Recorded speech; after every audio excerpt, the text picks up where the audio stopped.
Cuttino Mobley.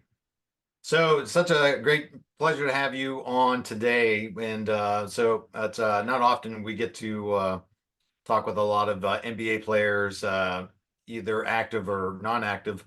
But so you have I've had the pleasure of sitting in on a couple of interviews of yours.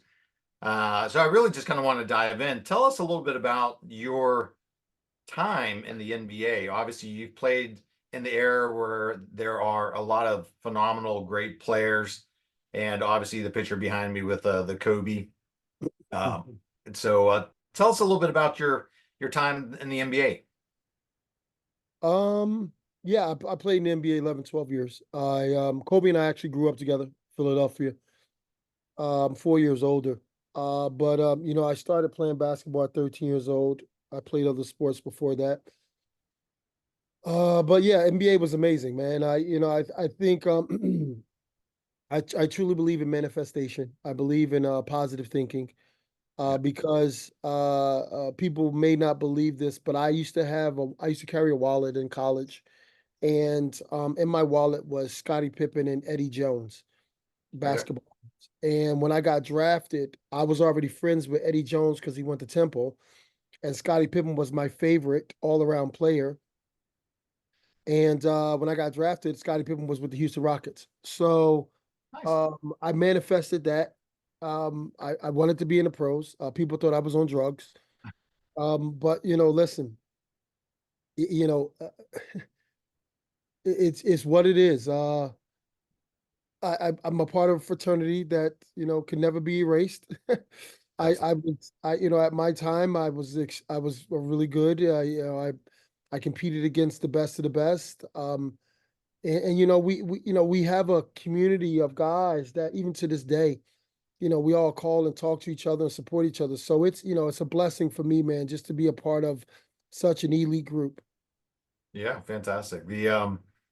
I mean, I can just only imagine, guarding, uh, those of Kobe and Michael Jordan and even to LeBron, in the early parts and stuff. But so you have a lot of accolades to go along with the people that you played against, which is just phenomenal. So what are you currently getting into now? Because I know that you still actively play ball, right?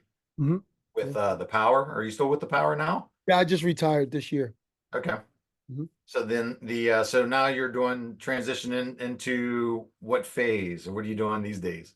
Well, it's not a fair. I've always been in it. Just being a dad, man. Just being a mentor. I'm a motivational speaker, life coach, and help you transform your life, your way of thinking, uh, through organizing your thoughts, and minimizing your emotions. So, kind of like the same process I took, in becoming a pro, right? Finding a daily regiment, conquering small habits, and then becoming your best. So, I'm big on that. I love it. I love to see people become better. Um, yeah, I always say, there's price and promise, and it's not easy to pay the price if you can't see the promise. So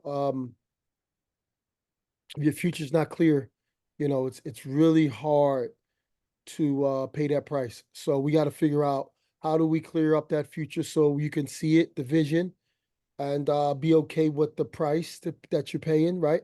Yep. You may think you don't have money, but you do. I was talking to some kids last week at my son's school for career day, and a lot of them raised their hands and wanted to be entrepreneurs. And I told them to look up the definition, and the entrepreneur definition was putting a lot of your money into something and then being able to run it and take risk. And I said, who has money right now? And everybody didn't raise a hand. I said, your money is your time, right? It's your currency. So that's all of us, right? And now you got to find a way to maximize that because you're rich at the moment. You're wealthy at this moment. You make yourself poor. Which that's great insights. And how old are they that you're talking to? 12, 13, 14, 15. Yeah, so they're very they're in that stage where they're seeing a lot of things now on course on the internet, which at the time back when we were that age that you know didn't have those things, right? So Yeah. the or have the ability to have someone like yourself be able to come in and speak to them on that level of the being an entrepreneur and all, which is phenomenal. So we have two little boys and they're much younger, but it's one of those things that you still want to instill those same values from the early onset because getting their mind right is the big thing. And yeah, I even struggled with that. I feel How old are like your boys? How old are your boys? 3.5 and like 2 weeks old. Okay, okay. So they're way far from that side, but nonetheless, in the path of what we're doing, interviewing people like yourself that have that mindset, and taking those nuggets and being able to apply it to my teachings for them, as well as putting them in place with people like yourself. So, you're doing a lot of educating right now with the younger students and stuff, or is that? Yeah. Yeah, I do. Listen, we all parent differently. But I think the more you can, this is John Wooden, this is Zig Ziglar, this is Jim Rohn, this is so many different people and individuals. The more you can,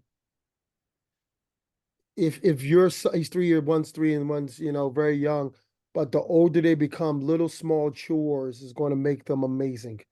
If they can do something themselves, let them, right? Even if they're struggling at the moment, you'd be surprised how amazing those individuals' confidence will become. And sometimes for mothers, it's a little hard, right? Because it's like, well, shoot, you get 5, 6 years old and they're putting their own clothes in the laundry. What do I do with myself, right? So, but I think you're helping society, and when you have more independent instead of codependent beings walking around, and then in sports, it's you know it's been done before. So if it's a suicide, if it's you know you're running all the bases 10 times and hitting a fastball, it's been done before. So you're no different, right? We're not punishing you.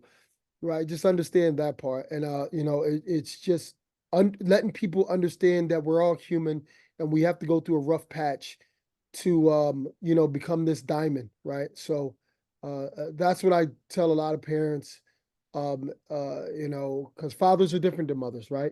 Yeah, We're fall, get up, come on, don't worry about it. Mothers, you don't want to dust it off. hold and go that it's and it is as great as it may feel, it's definitely a crippling thing for a lot of them.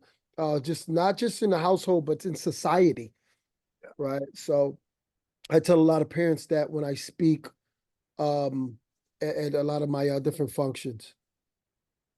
That's fantastic. The So you're getting into more of the philanthropy, the personal projects that way. So how can we help you in our network and help bring focus to what it is that you're doing? Yeah, well, I mean, listen, I do motivational speaking, whether it's schools, universities, colleges, parents, people, whatever it is. If people need, a pick me up, right, or they want to be able to really start to focus on whatever their goal is, I'm here to be able to guide them through that process. I'm a life coach, so to guide them through that process, and listen, it's not always rainbows and Skittles. Sometimes it's we got to peel away a little bit of that fat, that we actually inherit it because we inherit things, right? We have an original state, we have a learned state in life, and sometimes we got to get uncomfortable to become comfortable in the uncomfortable. Absolutely. Well said. Well, Cuttino, I know that we're reaching our end here, so I just want to say thank you for jumping on and sharing a little bit of knowledge and a little bit of history about who you are and where you come from and your manifestation into into the future. So I appreciate you. Oh, thank you, man. I appreciate you so much. Good luck with your boys, man. Two Thank boys? Two boys, yeah. Ah, man. There we go. Yeah, yeah, yeah. So Good luck, man. thank you.